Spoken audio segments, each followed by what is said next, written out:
Halo teman-teman PMI di Taiwan, balik lagi bersama aku Ken di section Breaking News. Dan di Breaking News hari ini aku akan berbicara tentang penambahan kasus COVID-19 yang ada di Taiwan nih teman-teman.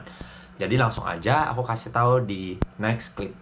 Pertanggal 4 Mei tahun 2022 ada penambahan kasus COVID-19 yaitu 28.487 kasus yang berada di Taiwan. Dan ini merupakan peningkatan yang drastis juga dari yang kemarin, hanya 20.000 berapa gitu teman-teman. Dan mungkin aku akan langsung bacain ke teman-teman untuk di mana aja sih lokasi-lokasi spike point dari peningkatan tersebut. Oke, langsung aja aku bacain. Sebelumnya kalau misalnya teman-teman baru datang, welcome ke IG Radio. Di sini kita bakal membahas tentang semua informasi-informasi yang berguna buat teman-teman PMI di Taiwan dan juga PMI-PMI di tempat lain. Jadi kalau misalnya teman-teman ngerasa videonya membantu teman-teman, teman-teman like, teman-teman share, dan juga teman-teman subscribe juga ya teman-teman, biar kita juga nggak berhenti buat video buat teman-teman. Oke, langsung aku bacain aja. Nah, jadi dari 28.487 ini ada 28.420 kasus lokal dan juga 67 kasus impor. Nah, yang kasus lokalnya ini 28.420 ini dari mana aja sih? Jadi dari 28.420, 10.151 itu ada di New Taipei City, 5.500 ada di Taipei City, 4.814 di Taoyuan, 1.680 di Taichung, 1.021 di Kaohsiung, 1.003 di Keelung, 795 di Tainan, 542 di Hsinchu, 525 di Ilan, 450 di Hualien, 428 di Pingtung, 313 di Changhua, 257 di Yunlin, 194 di Miaoli, 182 di Hsinchu City, 140 di Chiayi County, 138 di Nantou, 117 di Taitung, 72 di Chiayi, 34 di Penghu, 20 di Kinmen, dan 6 di Lianqiang. Nah, jadi teman-teman, kami selalu menghimbau teman-teman untuk selalu memakai masker di setiap saat dan juga mematuhi protokol-protokol kesehatan yang ada, contohnya kayak memakai alkohol dan juga mengukur suhu ya teman-teman. Nah, juga kami selalu menghimbau teman-teman untuk mendapatkan vaksinasi COVID-19 biar teman-teman terlindungi juga imunnya dari COVID-19, walaupun ya tetap bisa kena waktu teman-teman vaksin sih. Maksudnya waktu teman-teman sudah mendapatkan vaksin, teman-teman juga masih bisa kena, tapi setidaknya teman-teman punya satu antibody yang bisa membantu teman-teman lah gitu loh ya. Nah, mungkin sampai sini aja breaking news hari ini. Aku harap teman-teman mendapatkan informasi yang baru. Semoga informasi ini membantu teman-teman. Aku Ken, pamit undur diri dulu. See you on the next breaking news. Dadah. Halo teman-teman PMI di Taiwan, balik lagi bersama aku Ken di section fun fact atau fakta menarik yang ada di Taiwan. Nah, jadi fun fact kali ini akan berhubungan dengan teman-teman yang mau pulang ke Indo nih, yaitu per tanggal 4 Mei hari ini, pemerintah mengatakan bahwa dari tanggal 9 Mei nanti karantina dari luar Taiwan kini dipersingkat menjadi 7 hari doang nih teman-teman. Nah, jadi buat teman-teman yang mau pulang dan balik lagi di sini nggak usah takut, karantinanya bakal lama. Oke teman-teman, nah langsung lanjut aja, kita lihat syarat-syaratnya apa aja sih. Aku akan bacain kasih teman-teman ya di next clip. Oke, ditunggu. Jadi teman-teman, seperti yang teman-teman bisa lihat graf di samping, jadi syarat pertama itu adalah waktu karantina teman-teman tuh sebenarnya nggak 7 hari banget nih, karena teman-teman dihitung waktu hari pertama masuk itu hari ke 0. Jadi dari 0, 1, 2, 3, 4, 5, 6, 7, dan ya itu hitungannya ya 8 harian gitu sih teman-teman. Tapi ya dihitungnya 7 malam kan tetap gitu loh. Nah, itu juga di hari ke-8 penumpang harus menjalani 7 hari tambahan untuk manajemen kesehatan mandiri. Jadi nggak perlu dikarantina kayak biasa. Nah, kalau misalnya teman-teman tinggal di rumah teman atau keluarga, teman-teman harus menggunakan prinsip 1 orang 1 rumah tanpa keluar selama 7 hari. Nah, mungkin untuk lebih lengkap teman-teman bisa baca link di bawah dan teman-teman bisa klik dan teman-teman bisa translate sendiri ya, karena dari situ teman-teman bisa lihat syarat dan ketentuannya yang mana lagi yang lebih detail dan lebih menarik tentunya. Nah, terus juga ada tes PCR. Jadi tes PCR itu akan diberikan pada saat hari kedatangan, di hari ke-0. Sementara anak-anak di bawah 2 tahun hanya mendapatkan di hari terakhir karantina.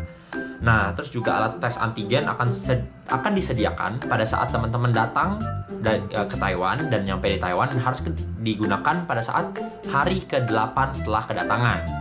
Nah, terus juga tes antigen dikasih tambahan jika ada penumpang terkait dengan gejala COVID-19.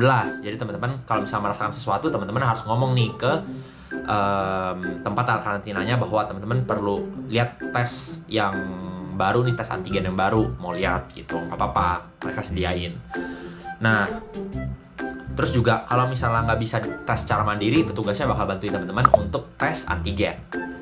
Nah, gitu nih teman-teman, buat informasi hari ini, aku harap informasinya sangat berguna nih buat teman-teman, karena sekarang kan udah mau liburan nih teman-teman. Nah, mungkin teman-teman yang nonton di sini pengen pulang Indo tapi takut nih di Taiwan nanti karantinanya lama atau gimana. Teman-teman nggak perlu takut, karena sekarang udah jadi tinggal 8 hari aja nih karantinanya. Nah, mungkin fun fact hari ini sampai sini aja teman-teman.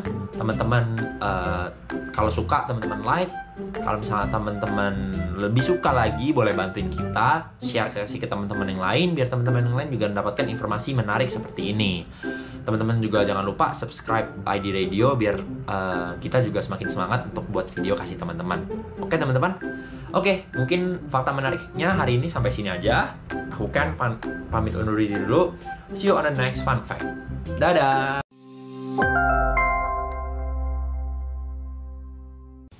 Halo teman-teman PMI di Taiwan, balik lagi bersama Ko Ken dan bersama Kak Windy. Nah, jadi di episode kali ini kita akan ngomongin tentang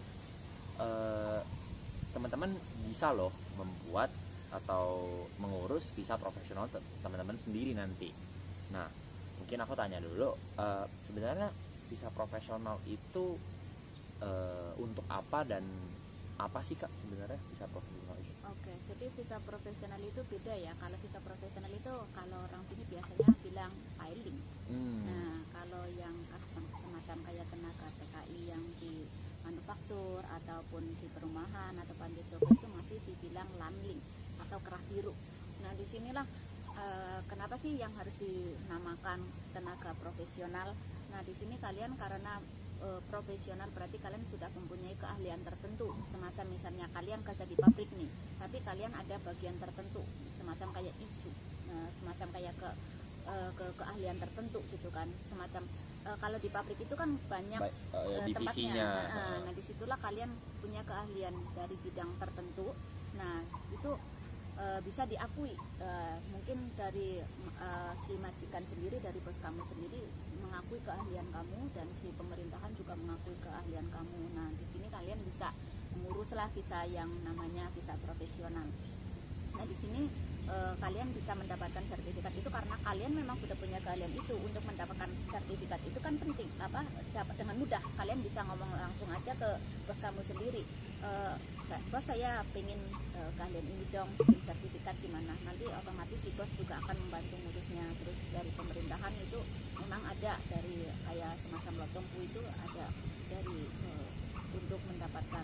Kalau orang di sini itu biasanya ikut ke atau iron gitu kan, keahlian kayak semacam orang-orang aman di jalan itu kan harus ada sertifikat tertentu gitu kan.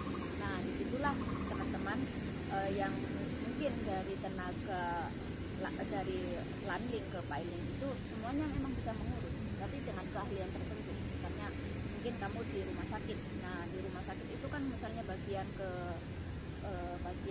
suster kan otomatis untuk meracik obat, ataupun di bagian nyuntik, ataupun diambil darah, itu kan sudah ada keahlian tertentu. Otomatis dari itu sekolahan atau dari rumah sakit kan sudah punya sertifikat sendiri. Nah, itu kalian bisa mengurus langsung ke sertifikat profesionalnya. Nah, terus gimana sih caranya untuk mereka misalnya mereka udah ada nih sertifikatnya dan mereka juga ada keterampilannya nih Kak. Nah, gimana cara mereka mengurus visa profesional itu sendiri sih sebenarnya? Mereka harus ke tempat A atau ke mana gitu? Oke. Jadi untuk mengurus visa profesional itu memang sangat gampang ya. Pertama kalian bisa langsung di googling itu, BDA itu yang langsung. Nah, itu kan secara online. Nah, kamu daftar online terus kalian print bahwa kamu sudah mendaftar secara online. Nah, sertifikat yang kamu punya itu harus dicantumkan di situ. Nah, yang paling utama lagi nih ada yang kalau orang sini itu biasanya HYSU, itu semacam surat kontrak kerja. Oke. Nah, surat kontrak kerja antara kamu dengan si majikan atau antara hubungan kamu dengan si perusahaan. Nah, di sini kamu surat kontrak kerja itu sangat penting ini, sama yang daftar online ini itu sangat penting, dan masa berlakunya si paspor itu harus lebih dari 1 tahun. Nah, dan ini semua juga ada di website ya Pak? Ada, semuanya ada di website semuanya. Jadi termasuk untuk keahlian yang akan kamu urus ataupun visa profesional yang akan kamu urus itu semua di website itu ada.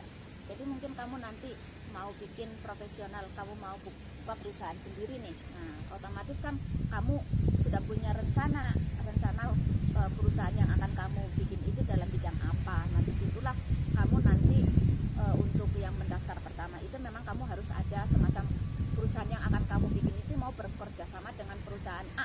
Nah, kamu itu sudah harus ada HYSU ini, kontrak kerjanya. Ini aku loh mau bikin udah ada ini sama si dia. perusahaan A. Nah, si perusahaan A itu kan sudah ada kontrak tanda tangan. Nah, di sini yang dari kontrak kerja ini kalian bisa urus ke pemerintahan itu. Nah, udah diurus ke pemerintahan, otomatis misalnya kamu sudah dapat nih, kamu hanya akan mendapat masa untuk proses itu cuma 1 tahun. Nah, otomatis 1 tahun kamu harus perpanjang kan. Nah, dalam masa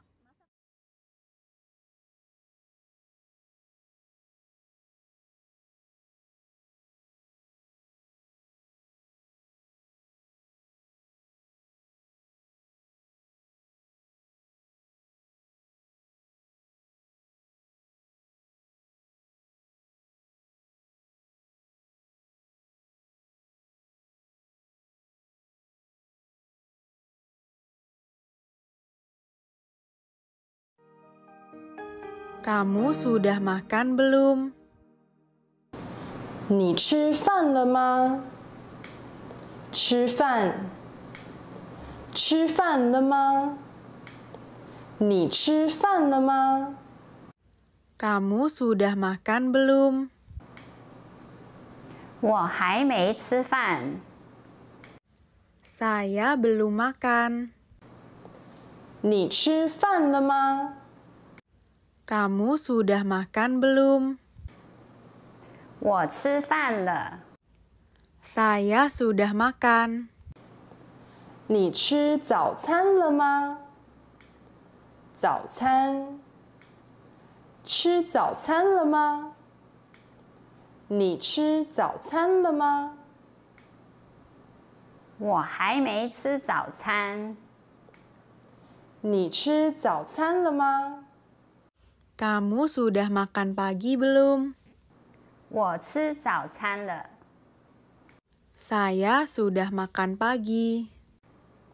你吃午餐了吗？